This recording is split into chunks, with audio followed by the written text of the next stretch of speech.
जनाब उमर साहब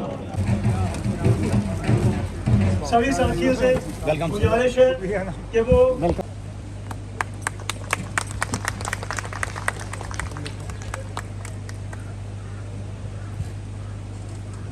अब अनीस खान जी जनाब सदर साहब को सम्मानित करेंगे।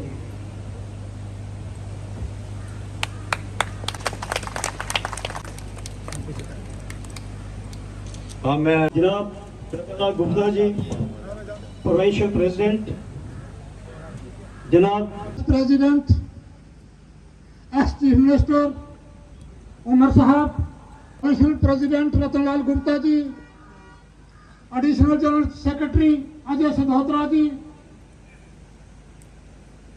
विमान से कटली तक एक टनल होना चाहिए सर, वो बहुत जरूरी है सर, ये इलाके की आवाज है सर। इसी के साथ सर मरीज शर्मा साहब जो हमारे हैं वो स्टूडेंट्स जो है यहाँ से कहाँ जा रही हैं, यहाँ से जम्मू जा रहे हैं 250 किलोमीटर। यहाँ पे अस्पताल है, आपके सामने अस्पताल है, अल्ट्रासाउंड का डॉक्टर नहीं है 10 साल से। फॉर्मर मिनिस्टर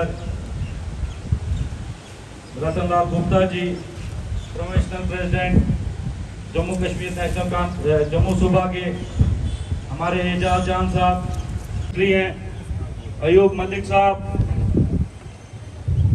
ये भी प्रोविंशियल सेक्रेटरी जम्मू सूबा के, बाकी जितने भी यहाँ पे आए हुए हमारे साथी जम्मू से, सांबा से, कठुआ लोग नेशनल कॉन्फ्रेंस के साथ जुड़ रहे हैं।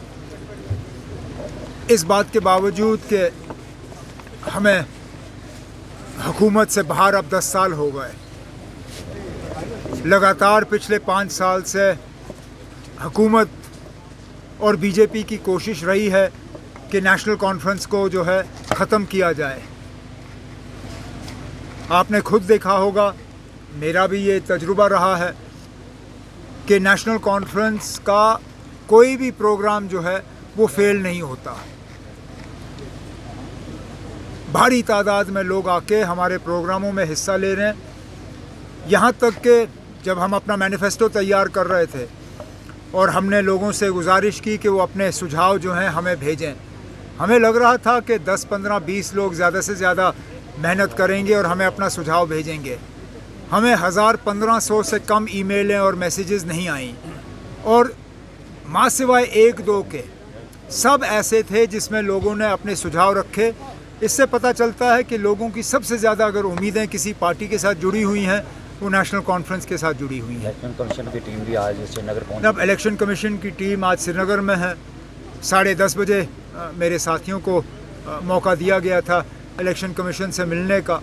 हमने अपनी बातें इलेक्शन कमीशन के सामने रखी हैं, इस उम्मीद के साथ कि जल्द से जल्द इलेक्शन का जो है नोटिफिकेशन जारी हो और यहाँ सिलसिला इलेक्शन का शुरू हो जाए। क्या लगता है आपको, होंगे जिस तरह पहले भी आवाज़ उठी थी कि चुनाव होंगे जम्मू कश्मीर? अब इस बार तो मजबूरी है।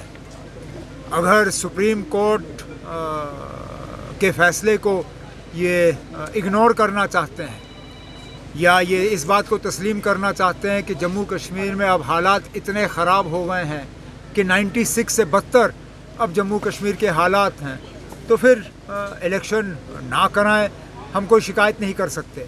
लेकिन अगर वो ये मान के चलते हैं कि 96 और आज के हालात में फ़र्क है, तो फिर इलेक्शन होने हैं और इलेक्शन कमीशन को जो है सुप्रीम कोर्ट का जो डेडलाइन है 30 सितंबर का, उसके तहत इलेक्शन यहाँ मुकम्मल करने होंगे। उमर साहब, जम्मू प्रोविंस में बढ़ते टेररिस्ट अटैक को किस तरह देखते हैं? अब अफसोस की बात है, और मैं ये लगातार कहते आया हूँ, ये अटैक तभी हुए जब हमारे तरफ से लापरवाही हुई।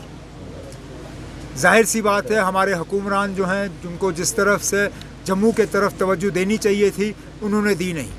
उनकी सारी तवज्जो कश्मीर प्रोविंस की तरफ रही कि किसी तरह कश्मीर प्रोविंस ठीक रहना चाहिए। हम भी चाहते हैं कि कश्मीर प्रोविंस ठीक रहे, लेकिन उसका मतलब ये नहीं है ना कि हम जम्मू के ऊपर जो है अपना ध्यान हटाएं। जम्मू प्रोविंस के ऊपर से इन लोगों ने ध्यान हटाया और उस चीज़ का नतीजा है कि आज ये हमलों का सिलसिला जो है लगातार देखने को मिल रहा है। साहब, जिस तरह से एक चिंता की विषय है, इस तरह के हालात नहीं होने चाहिए। हमने तो इन इलाकों को पूरी तरह से मिलिटेंसी से आज़ाद किया हुआ था, चाहे ये इलाका हो, चाहे रियासी का हो, चिनाब का, उधमपुर का, हमने इन इलाकों को यहाँ पे जो है मिलिटेंसी होने नहीं दी। लेकिन पता नहीं हमारे जो हुक्मरान हैं उनकी इतनी लापरवाही क्यों रही कि इन बेल्ट्स में दोबारा मिलिटेंसी देखने को मिल रही है। हम उम्मीद कर रहे हैं कि लोगों के ताउन के साथ यहाँ जो है इस सिचुएशन को कंट्रोल में लाया जाए। सत्ता में आते हैं तो किस तरह का विकास जो है बदलाव आने दीजिए, उसके बाद बात